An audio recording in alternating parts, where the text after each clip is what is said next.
Okay. Hi, welcome to Module 5.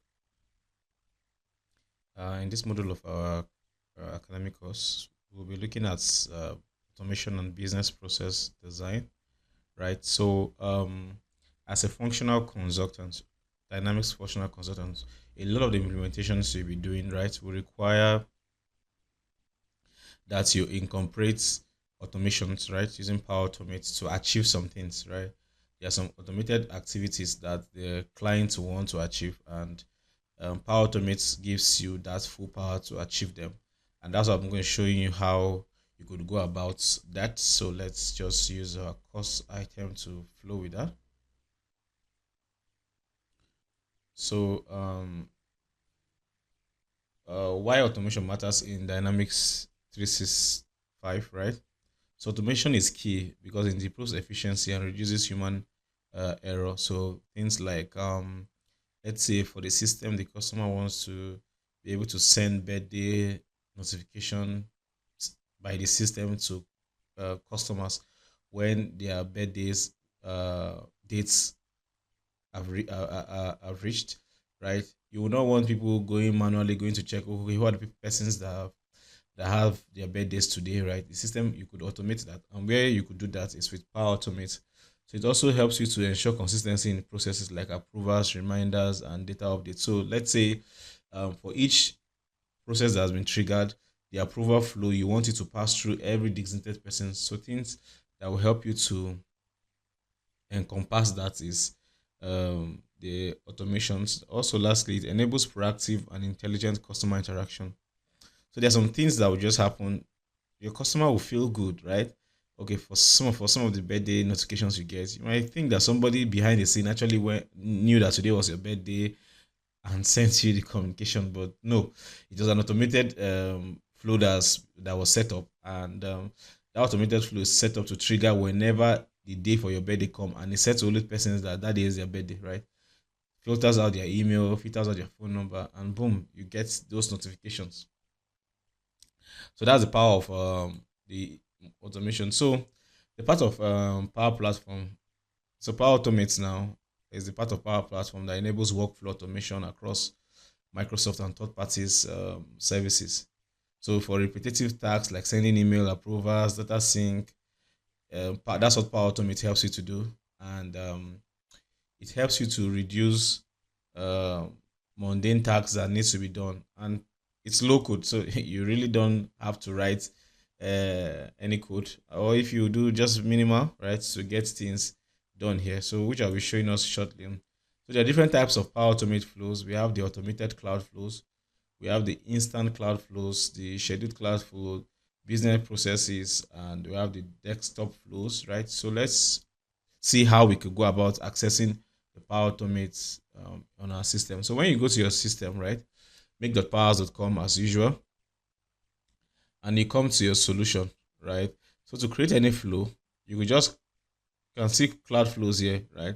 I could click on this, or I could just go to new here and go to automation. So it tells me which kind of flow I want to create. Once I click on cloud flow, you can see it tells me, is it an automated cloud flow? Is it an instant or a scheduled? So automated is the trigger is picked from another activity, right? The activity might be maybe a date is met, excuse me, or a condition is met, or something was created. So all those things are automated. Why instant is a button. It's when you decide to run it that it runs, right? So that's the instant. Then schedule is you could put like a timer and frequency in which it should keep running and running as the case may be. So let's click on automated and see how it looks like. So you could access it from here. Then another place you could get uh, your Power Automate to run, right, is just clicking on the menu icon here. I'll let this load. So basically, when you're creating it, your flow, you give your flow your name. So let's just call this Academy email flow, right? So you have a long list of triggers. So triggers now are things that make a flow automated, meaning this flow should start based on certain actions, right? So the flow should kick in when certain actions are made. So let's say you want to create a button on. So let's say I just click on button.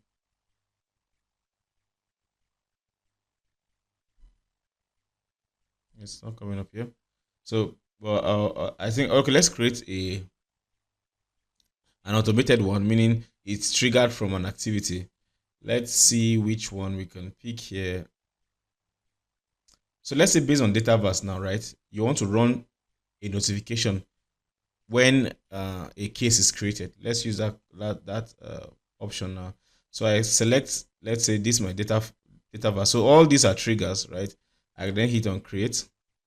So the way Power Automate is built, they are built by actions, and those flow of actions they will go in sequence.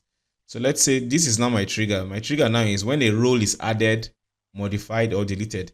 Then you now need to specify the change type. I will just select the add, modify, or deleted. Then I'll choose the table that if this action happens, it should trigger. So let's do our Amaguchi table. Sorry, our academic table. So academic table 1. So the scope is we'll make it organization wide. When we get to discussing business units, you understand. Then now, after this action is done, there must be next steps that you want the thing to do. So let's say once this is done, I just want to send an email, right? Or I want to update something on this record.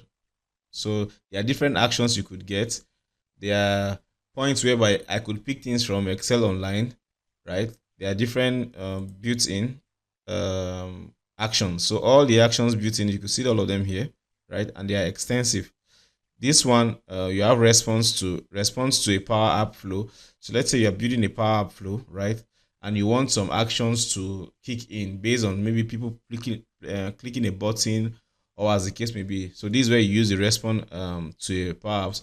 So you also have HTML triggers, right? You want to call some endpoints, maybe with the flow, as the case may be. You have that station here.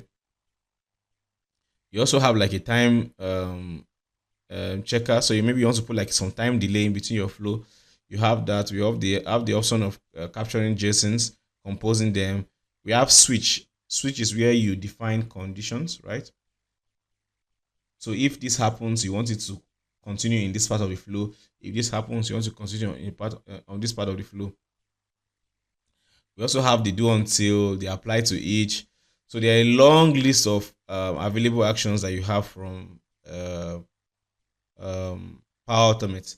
So let's say if this row is added, I want to pick the role and maybe change something, right? So let's say I'll just do get a row by ID.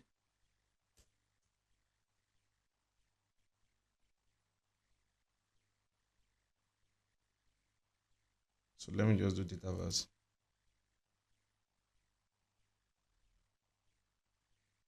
I'll come to all and do Dataverse. And let's do get a row by ID.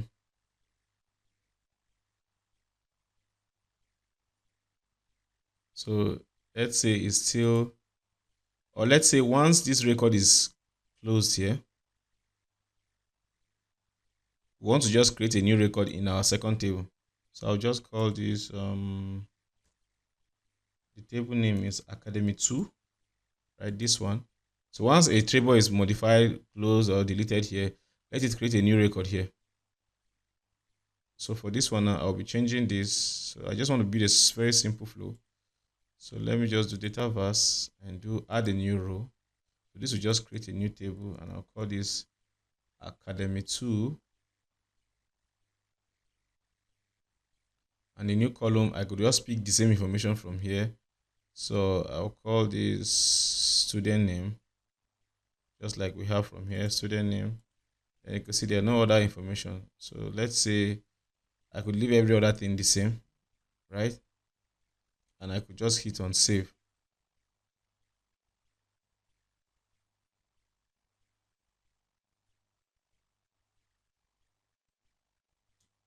So now let's go and see our flow in action. So let's come back here. You can see our cloud flow, right? Let's click on this. So other things that you'll be able to get from here, once you have done creating the flow and you come back to the flow, there is the run history. So this gives you a history of all the instances that the flow has done, right? Okay, when it triggered and ran, what happened, to give you all the status. You have all that here. So let's quickly just test our flow. This our flow will run when we create a new record. So let's go to our app that we created. So let's hit on Academy app. So when you go to table 2, now you can see that table 2 doesn't have any record. Now let's create a new record here. And according to our flow, once you create a new record, that record should be created again in academic table 2. So let me just call this card 4, right? And I'll call this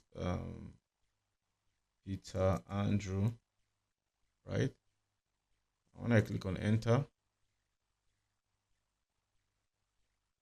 let me just say peter@gmail.com, something like this, and his phone number is 051, like this. When I click on save, so now based on our flow now, right, this flow should trigger and a new record should be in this. So you can see that table 2 already has this record. This is what we told our flow to do. So when I come here and I click on refresh, you can see the flow that just ran, this one. So you can see it tells you each step that it carried out. So that's basically how you could create very, very complex flows from here. But basically how it pertains to your Dynamics environment, this is how it is. So you could use one action from another table to call on that action on that table. Then the next we have business process flow. So business process flow, it basically helps to give you like a guide through, right? So for instance, let's come down to our case now. If you come to a case and you open a case, right?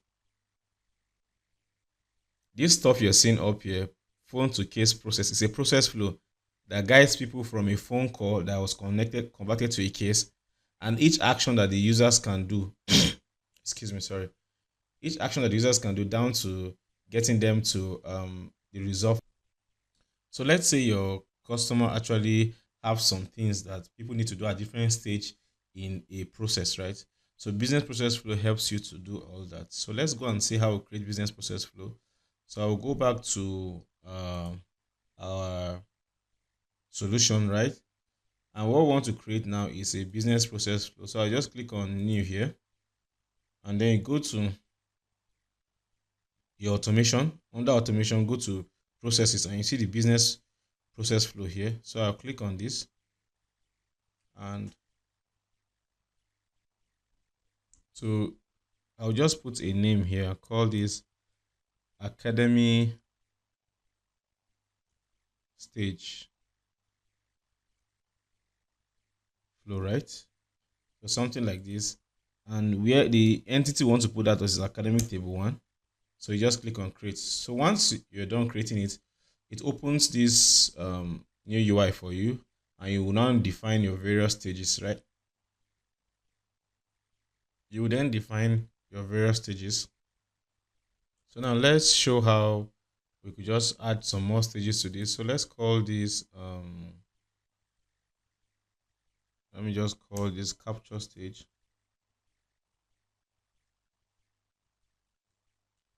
Capture stage. And when I click on enter,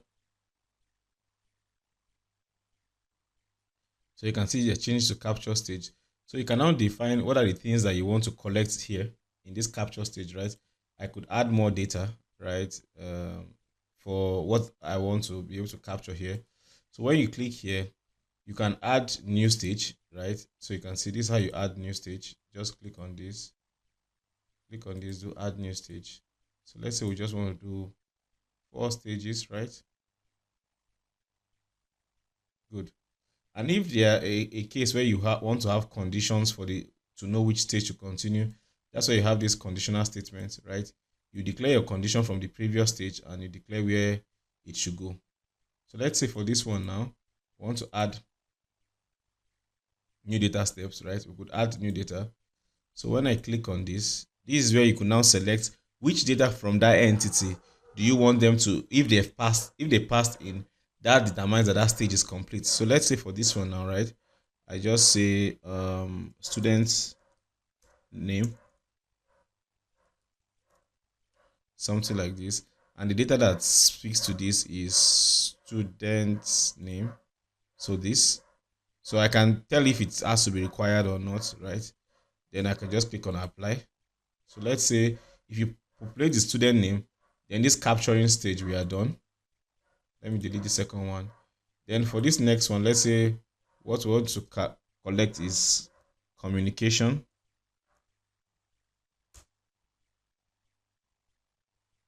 And I'll click on apply. So this next stage is communication. So let's say here too, let me just add a data step and call this one student email, something like this. And when I click on this, what we should provide here should just be the student's email. So when I click on apply, so that's done. So that's basically how you name your stages. So let's call this one phone call. And let's say what I want to just put here to just capture data, but there are various things you could do. You could add workflow, you could add steps, you could add uh, flow steps. All those stuffs are valid here. So let's say I just select that what I want to capture here is just the student phone number, and I'll call this phone to students, something like that. Click on apply. No, call this student phone details, something like this, right? Click on apply. So now we are done with, let me call this stage phone capture stage, something like this, and I click on apply.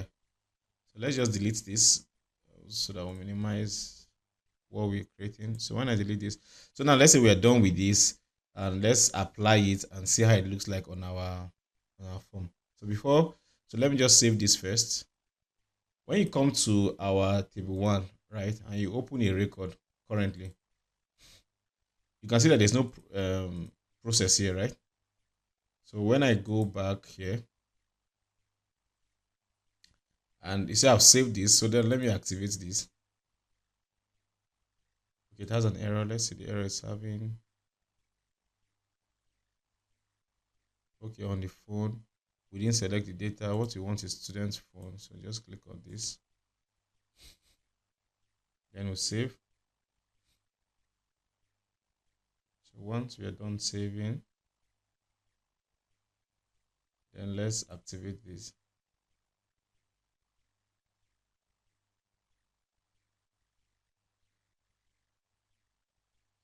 So before we activate, let me just explain some things here. So we have validate. Validate is to check that, okay, your business process flow is fine.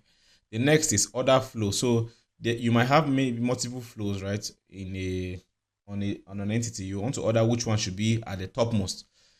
Then this is where you come to do that. Then you edit security rows. If you want the flow to be available just for certain security rows, right? This is where you come to do that. So when I just click on this, I can edit security rows, right? That this flow will have visibility to. But I'm using an admin option, so that will be fine. So now let me just activate this and click on activate. So we are done activating our business process flow. Then the next thing we're going to do is go to our app, click on your app here. Then click on the 3 dots to be able to open the app in App Designer. So when you open the app designer, you can just confirm. So you can see now the academic stage flow is now visible here at the top right. So now let's go to our app and confirm. So now when you click on your app, you click on new. Yes, so now you can see your flow at the top here, right? So you could click on this and see the information you are capturing at each stage, right? So with that, that's how you build your business process flow for your clients based on their requirements as a functional consultant. So now let's proceed. So approval and common flow scenarios. So like I said earlier on, you could build a different kind of flow. Some of the flows you could try out is the automate approval flow request, approval via Outlook, then track status and closure. So to do that, you could go to you could try out a whole list of flows that are available. If you come to your environment here and you just go back to your home page, if you click on flows here, right, it brings you to a page where you have uh, a whole list of some template flows, right, that Microsoft already has, and you could make do with a lot of them. Okay, we don't have that here. So another approach is to click on this button here and then click on Power Automate. So it opens the Power Automate own admin center interface for you. So when that opens up, let me sign. So when that opens up, you could see a lot of ways you could explore Power Automate, right? And if I click on create, let me click on create here. If I click on create here, it shows me, you can see a lot of templates, right? You can see follow up and a message, schedule message to reply, share email. So you could test a lot and lot of this to see how the functionality works. And with this, you build your expertise on different kind of flows you could build and the use case scenarios that are available for them. So there are very lot of scenarios here from these top templates that you could pick from. So some of the best practice, right, as a consultant for power for automation is that use naming convention for clarity, right? As you could see when I was designing the actions, trust me, it can really get large sometimes. Let me show you an example of one of the flows on this system. Look, let's say for instance now there's this flow that creates a case for a customer from a chat bot. So let's see how this looks like.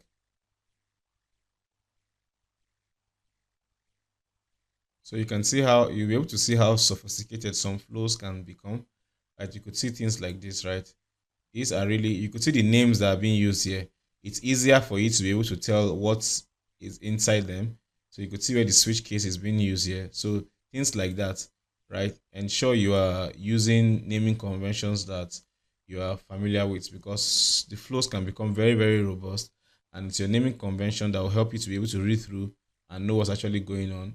You could monitor and troubleshoot with run history and error handler, just like I showed you. Based off the flow that ran, you could see the history. And when you open the history, the history, in case it failed, it shows you where it failed. So those are some common practice. And ensure you document flow purpose, because when it's all said and done and the flow has become very, very complex, if you don't have a documentation, you actually have issues, right? Reviewing those flows. Then limit a lot of limit API calls to avoid throttling. So there's a limit to the number of calls, right, you'll be able to make. So ensure that at barest minimum you limit too much calls of API, right? Either call the data at once, store them on Dataverse, then use them as the case may be. But if at any point in time you're making calls, if except it's very needed, that's when you should make things like that, right? So that's basically an overview of how you could go about starting up with automations, building up flows, and also using business process flow to give like a mind map of the processes that people will go through. So the next, we'll be looking at the security model and user access management in our next module. Thank you.